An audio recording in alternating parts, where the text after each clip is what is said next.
আমাদের দেশের যে পরিস্থিতি, এই পরিস্থিতি বিএনপি কিন্তু খুব টার্মোইল একটা সিচুয়েশনে ক্ষমতা তারা নিয়েছে। তো ফলত আমি এককভাবে ডিরেক্টলি বিএনপিকে আমি দোষারোপ করতে চাই না। তো সেই জায়গা থেকে বিএনপি যেহেতু ইলেকশনের আগে অনেকে প্রমিস দিয়ে থাকে, শেখ হাসিনা একটা সময় প্রমিস করেছিল যে 10 টাকা চাল খাওয়াবে।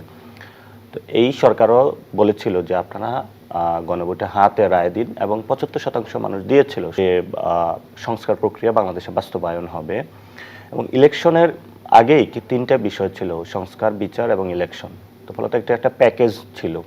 তো সরকার শুধু ইলেকশন প্রক্রিয়াতেই হেঁটেছে, এবং ইলেকশনের পরে বিচার প্রক্রিয়া এবং সংস্কার প্রক্রিয়া, এই দুইটা প্রক্রিয়ার সাথে জনগণের সাথে প্রতারণা আশ্রয় নিয়েছে। তো মানে একেবারে কি এটাকে আপনি প্রতারণাই বলতে পারেন? কারণ তারা কিন্তু মানে এখনো পর্যন্ত জুলাই সনদ পরিপন্থী কি করেছেন সেটা কি আপনি বলতে পারেন কিনা, বা বিচারের জন্য তো তারা বলেছেন we are working on it.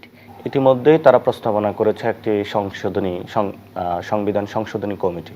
কথা ছিল যে রিফর্ম অ্যাসেম্বলি হবে, এবং সেখানে হলো হলফনামা এটাও পাঠানো হয়েছে, তারা সে হলফনামা অনুযায়ী শপথ নেয়নি।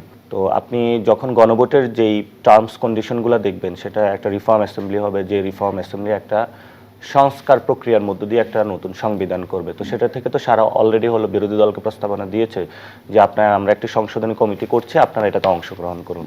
সরকার তো ওই প্রক্রিয়া হাঁটছে না, এবং সংশোধনটা আগেও হয়েছে, এবং সেই সংশোধনী অনেকবার রদ হয়েছে, আবার নতুন করে হয়েছে, কাটাছেঁড়া হয়েছে, যেটাতে কোনো সাস্টেইনেবল কোনো পরিবর্তন আসে নাই।